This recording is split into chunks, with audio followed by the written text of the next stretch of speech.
Hello friends, welcome back to our channel. तो देखिए, हम कर रहे हैं आपका क्लास 10th की एनसीईआरटी को। जो लैंग्वेज ली है हमने वो है आपकी हिंदी। हम ऑलरेडी बहुत सारी चीजों को कर चुके हैं। आप चैनल पर नए हैं तो पार्ट 1 से देखना शुरू करेंगे, तब आपको अच्छे से समझ आएगा। चैनल पर नए हैं तो चैनल को सपोर्ट करिए, चैनल न्यू है तो उसको आपकी सपोर्ट की जरूरत है। कैसे करना है? सब्सक्राइब करके करना है।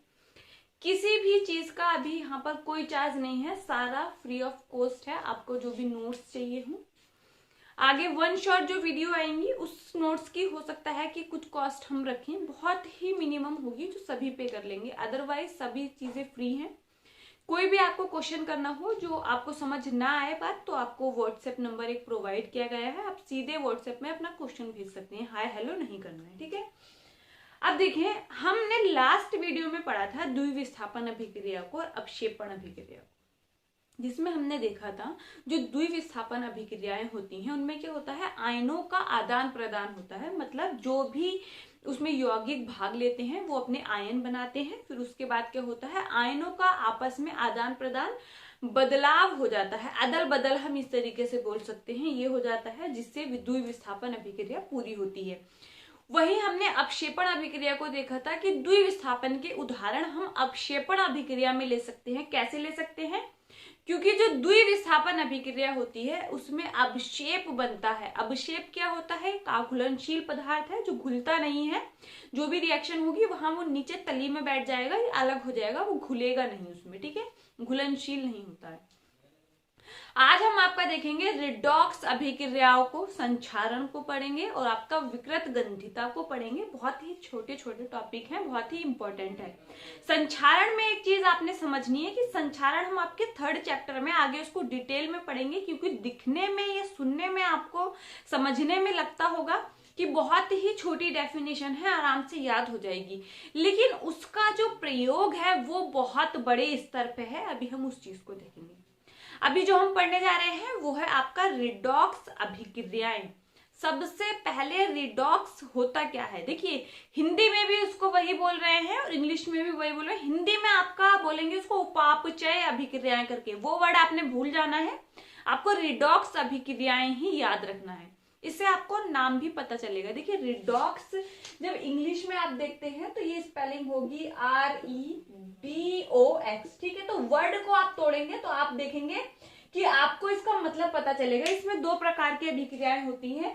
RE मतलब रिडक्शन, डॉक्स RED रिडक्शन, ऑक्स मतलब आपका ऑक्सीडेशन, मतलब ऑक्सीजन का जुड़ना। अभी हम आगे देखेंगे जो रिडॉक्स अभिक्रियाएं होती हैं वो होता क्या है। देखिए, एक आपकी अभिक्रिया होती है अपचयन और दूसरी होती है उपचयन। अपचयन को आप इंग्लिश में रिडक्शन बोलते हैं, उपचयन को आप ऑक्सीडेशन बोलते हैं, ठीक है। ऑक्सीकरण, ऑक्सीडेशन, ये सारी चीजें आपने, ऑक्सीकरण भी उसी के लिए आप यूज करते हैं। ऑक्सीकरण संख्या ये आपसे पूछी जाती है, आगे सब चीजों पर बात करेंगे, बहुत ही इंपॉर्टेंट कॉन्सेप्ट है। रिडॉक्स अभिक्रियाएं ऐसी अभिक्रियाएं होती हैं जिन अभिक्रियाओं में कोई भी आप अभिक्रिया ले लें, अगर आपको लिखी हुई दिखेगी उसमें अपचयन भी हो रहा हो और उपचयन भी हो रहा हो, दोनों चीजें एक साथ एक ही अभिक्रिया में हो रही हैं, वो आपकी सारी रिडॉक्स अभिक्रियाएं कहलाएंगी।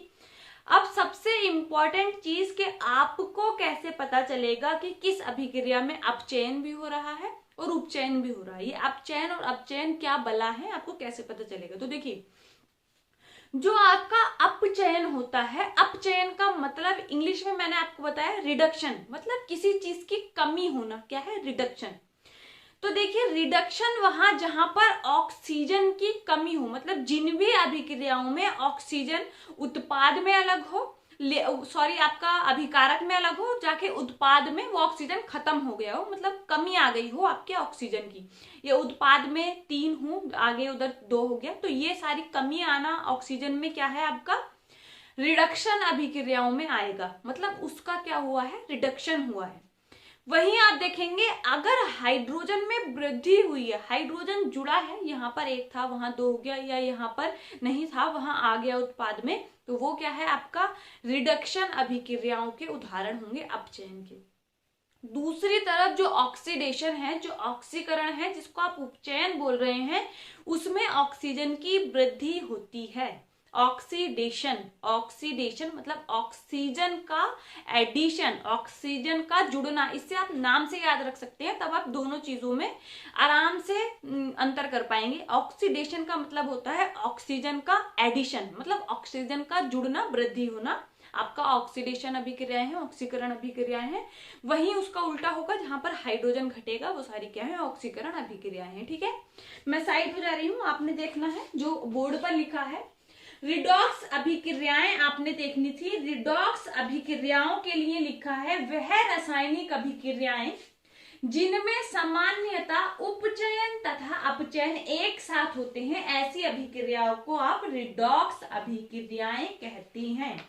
ठीक है, दो प्रकार से होता है, मतलब उपचयन क्या है और अपचयन क्या है, इस चीज को समझेंगे। जिस भी अभिक्रिया में ऑक्सीजन में वृद्धि होगी या हाइड्रोजन में कमी आती है, वह अभिक्रियाएं आपकी उपचयन अभिक्रियाएं कहलाएंगी या रिडक्शन अभिक्रियाएं कहलाएंगी। सॉरी, उपचयन को आपके बोलते हैं ऑक्सीडेशन अभिक्रियाएं। अपचयन, रिडक्शन अभिक्रियाएं वो होती हैं जिन अभिक्रियाओं में ऑक्सीजन में कमी होगी और आपका हाइड्रोजन में वृद्धि होती है। तो अब ऑक्सीडेशन से ध्यान रखेंगे ऑक्सीजन का एडिशन, तब आप इस चीज को समझ सकते हैं।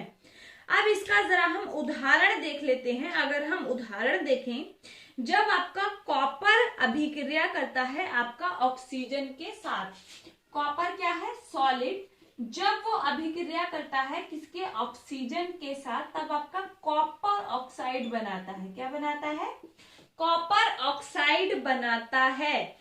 यहां पर अब आप समझिए, मैंने आपको डेफिनेशन के थ्रू बताया है, जो कॉपर है उसने ऑक्सीजन से क्रिया करी, मतलब यहां पर कॉपर के साथ आपका क्या था, ऑक्सीजन नहीं था, लेकिन उत्पाद में आपको कॉपर का क्या दिख रहा है कि कॉपर का क्या हुआ है, उपचयन हुआ है, क्योंकि उसके साथ आके ये ऑक्सीजन जुड़ गया। मतलब ये क्या है, कॉपर का उपचयन हुआ है, ये ऑक्सीकरण आप बोल सकते हैं। कॉपर क्या हुआ है, उपचयित हुआ है, उपचयन हुआ है। ये रहा इसका उदाहरण। ठीक है, अब दूसरी तरफ अपचयन में हम देखते हैं, जब आपका जिंक ऑक्साइड आपके कार्बन के साथ क्रिया करता है, तब आप देखेंगे जिंक ऑक्साइड कार्बन के साथ क्रिया करेगा, तब आपका जिंक बनेगा, प्लस आपकी एक गैस बनेगी जो है कार्बन मोनोऑक्साइड। सबको पता है विषैली गैस है, इससे ज्यादा मात्रा में उपस्थित होने से ह्यूमंस की मौत भी हो जाती है। जो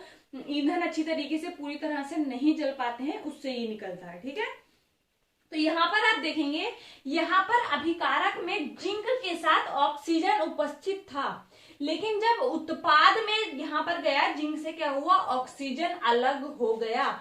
मतलब यहाँ क्या हुआ, जिंक का हो गया आपका अपचयन, जिंक का क्या हो गया, अपचयन हो गया, रिडक्शन हो गया, रिडक्शन हो गया। ऑक्सीजन के थ्रू आपने दोनों चीजों को ध्यान रखना है। ठीक है, और यहाँ पर क्या हुआ, उपचयन हो गया, जिसको आप इंग्लिश में बोलते हैं ऑक्सीडेशन। ठीक है, ये चीज आपको समझ आई। अब यहाँ पर हम समझते हैं कि इस उदाहरण में हम किस तरीके से देख सकते हैं कि आपका उपचयन और अपचयन क्या है। तो यहाँ पर समझिए, आगे बढ़ने से पहले आपको जो दूसरा उदाहरण आप ऑक्सीडेशन का अगर देख सकते हैं, तो कॉपर ऑक्साइड आपका जब हाइड्रोजन से क्रिया करता है तब आपका क्या होगा, देखिए कॉपर ऑक्साइड जो है जब आपका हाइड्रोजन से क्रिया करता है तब आपका कॉपर बनेगा और आपका जल बन जाएगा। क्या बनेगा, कॉपर बनेगा और जल बन जाएगा। तो यहाँ पर अगर आप देखेंगे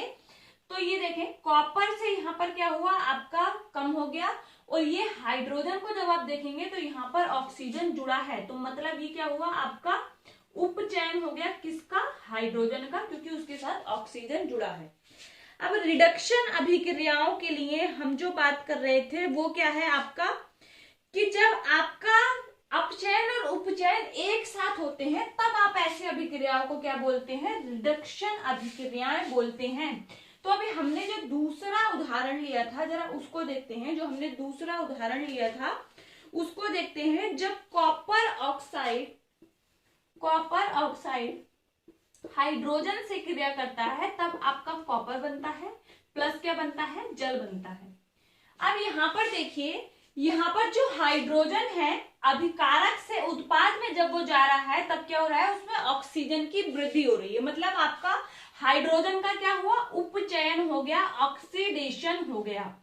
लेकिन कॉपर पे जब आप कॉपर ऑक्साइड को देखेंगे, उस पर हम देखते हैं तो यहाँ पर उसके साथ ऑक्सीजन था, लेकिन जब वो उत्पाद में गया तो वो ऑक्सीजन क्या हो गया, माइनस हो गया। और यहाँ पर हमने अपचयन की परिभाषा क्या देखी थी, जिस अभिक्रिया में ऑक्सीजन में कमी या हाइड्रोजन में वृद्धि होती है। तो यहाँ पर क्या हुआ, ऑक्सीजन में कमी हुई, तो आपका कॉपर का क्या हो गया, अपचयन हो गया। तो ये अभिक्रिया को आप क्या बोलेंगे, आपका रिडॉक्स अभिक्रिया बोलेंगे। आपकी परिभाषा अब आप अच्छे से समझिए। वह रासायनिक अभिक्रियाएं जिनमें सामान्यतः उपचयन तथा अपचयन एक साथ होते हैं, ऐसी अभिक्रियाओं को रिडॉक्स अभिक्रियाएं कहते हैं। ठीक है, पता चला, अच्छे से समझ आया रिडॉक्स अभिक्रियाएं क्या है। अब बढ़ते हैं आगे। जो हमारा दूसरा टॉपिक है वो है आपका संक्षारण, जिसको आप कोरोजन बोलते हैं इंग्लिश में। आपका संक्षारण को पढ़ेंगे। देखिए संक्षारण क्या होता है। संक्षारण अगर हम मतलब से जाएंगे तो संक्षारण ही कोई चीज संक्षारित हो गई है, इसका मतलब हम लेते हैं कि वह चीज खराब हो गई है। अगर हम संक्षारण का मतलब समझें तो मतलब चीजों का खराब होना क्या है, आपका संक्षारण है। तो संक्षारण में क्या होता है, संक्षारण हम यूज करते हैं आपका, जैसे कोई लोहे की वस्तु है, कोई भी लोहे की वस्तु या कोई भी धातु है, कोई भी धातु आप ले सकते हैं। तो अगर वो अपने आसपास जो उसके ऑक्सीजन प्रेजेंट है, जो नमी प्रेजेंट है, उससे क्रिया करके हम लोहे का उदाहरण अगर देखें तो आप देखते हैं जब कोई नया लोहा होता है उसका कलर अलग होता है, लेकिन जब वो बहुत टाइम तक आप उसको खुले में छोड़ देंगे, किसी भी कील को आप छत पर कई दिनों तक छोड़ दीजिए जो न्यू हो, बाद में आप उसको देखेंगे कि उसके ऊपर एक भूरे रंग की परत जमा हो गई है। तो ये होता है संक्षारित होना। मतलब उस लोहे की कील ने अपने आसपास की आर्द्रता जो नमी थी उससे क्या क्रिया करके आपका क्या कर लिया, संक्षारित हो गई, वो खराब हो गई। क्या हो गई, संक्षारित हो गई। देखिए संक्षारण 2-3 लाइनों का आपका इसकी परिभाषा है, समझना भी आसान है, लेकिन इसका कॉन्सेप्ट बहुत बड़ा है। क्योंकि देखिए संक्षारित, ये संक्षारित होना बहुत बड़ी प्रॉब्लम बन गई है। अगर आप इसको औद्योगिक स्तर पर देखें, बड़े स्तरों पर देखें, आप देखते हैं कि जो जहाज होते हैं नेवी वगैरह में, आपके जो वायुयान, जो भी चीजें हैं सब लोहे से मिलकर बनी है। बहुत बड़े बड़े पुल बने हुए हैं, गाड़ियां बनी हुई हैं, आपके ट्रक चलते हैं, सब लोहे से बने हुए हैं। मतलब अगर वो ऐसे संक्षारित हो जाएं तो आपको पता है कि करोड़ों रुपया हर साल आपका जो गवर्नमेंट है वो इसी काम में लगाई जाती है, क्योंकि चीजें संक्षारित होकर खराब हो जाती हैं। तो इस चीज को समझना और उसे रोकने के उपाय करना बहुत इंपॉर्टेंट है। हालांकि ये जो टॉपिक है संक्षारण, इसको हम 3rd चैप्टर में बहुत अच्छे से पढ़ेंगे। लेकिन ये टॉपिक आपको सुनने में छोटा लगे, लेकिन ये बहुत इंपॉर्टेंट है। क्या पढ़ रहे हैं हम, संक्षारण। क्या है आपका, संक्षारण। तो संक्षारण क्या होता है, संक्षारण क्या है आप इसमें लिख सकते हैं वस्तुएं या फिर धातुएं आप लिख सकते हैं। धातुएं या वस्तुएं अपने आसपास उपस्थित नमी, आर्द्रता, अम्ल, जल आदि के संपर्क में आने पर संक्षारित होने लगती हैं तथा यह प्रक्रिया संक्षारण कहलाती है। क्या लिखेंगे आप, धातुएं, मेरे साथ लिखें, मैं बोल भी रही हूं, आपने नोट करना है। धातुएं अपने आसपास, धातुएं अपने आसपास उपस्थित, अपने आसपास उपस्थित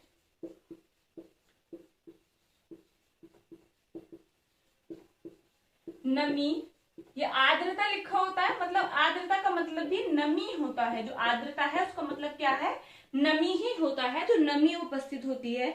अम्ल के साथ क्रिया कर लें या फिर जल के साथ क्रिया कर लें, जल आदि के संपर्क में आने पर, जल आदि के संपर्क में आने पर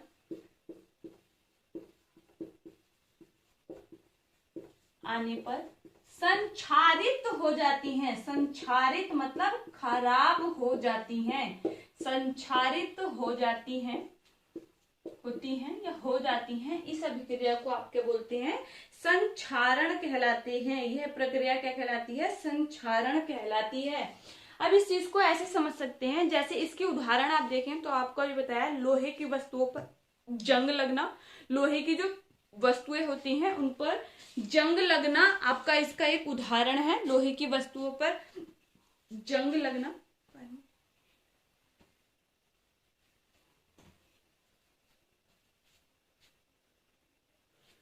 लोहे की वस्तुओं पर जंग लगना आपका एक उदाहरण है। दूसरा आप देखेंगे, आपने देखा होगा जो चांदी के आभूषण होते हैं, जैसे चांदी आप मार्केट से लेके आते हैं, पायल वगैरह जो पैरों में पहनती हैं लेडीज, वो जब आप मार्केट में से लेके आते हैं तब वो बहुत चमक रहे होते हैं। जब नई नई लेके आते हैं तब बहुत अच्छे से वो चमक रही होती हैं, लेकिन कुछ टाइम बाद उनकी वो चमक काली सी पड़ जाती है। वो चांदी क्या होता है, काला सा रंग ले लेती है, कुछ गंदगी वगैरह अपने आसपास की नमी से वो क्या होता है, उसका कलर चेंज हो जाता है। तो वो किस लिए होता है, उसका कारण संक्षारण ही है। ठीक है, फिर आता है आपका, आप देख सकते हैं कि कॉपर जो होता है, अगर उसके बर्तन आपने देखे होंगे तो वो थोड़े टाइम के बाद क्या होते हैं, उनके ऊपर एक ग्रीन सी लेयर आ जाती है, वो भी क्या है, संक्षारण का ही उदाहरण। 3 उदाहरण आप लिख सकते हैं। संक्षारण से बचने के उपाय, देखिए डिटेल में आगे पढ़ेंगे, बाकी यहाँ पर एक चीज बता देते हैं, संक्षारण से जो बचने के उपाय हैं उसमें सबसे इंपॉर्टेंट है आपका पेंट करना। दूसरे पे आता है मिश्र धातुएं बना दी जाती हैं, आगे पढ़ेंगे।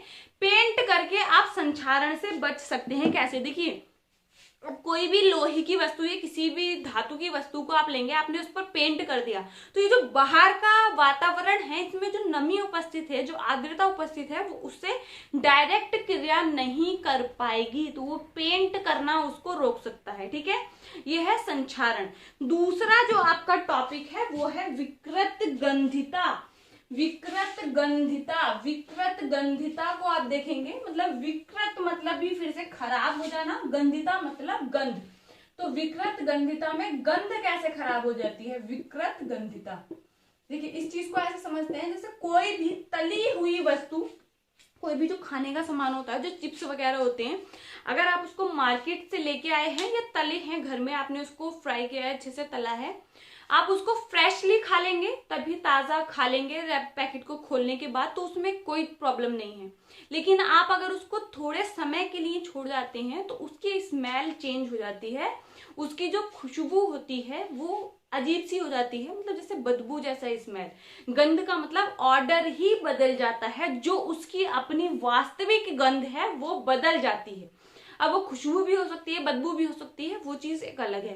लेकिन विकृत गंधिता में क्या है, जो खाद्य पदार्थ होते हैं, वो खाद्य पदार्थ जो वसा युक्त होते हैं या तेल युक्त होते हैं, वो सारे क्या होते हैं, नमी से क्रिया करके जब आप उसको छोड़ देते हैं तब क्या होता है, वो खराब हो जाते हैं, उनके गंध में परिवर्तन हो जाता है। तो विकृत गंधिता का वर्ड का ही मतलब यह है, विकृत मतलब खराब होना, गंधिता से हम गंध को ले सकते हैं, उनका ऑर्डर, उनकी गंध खराब होना।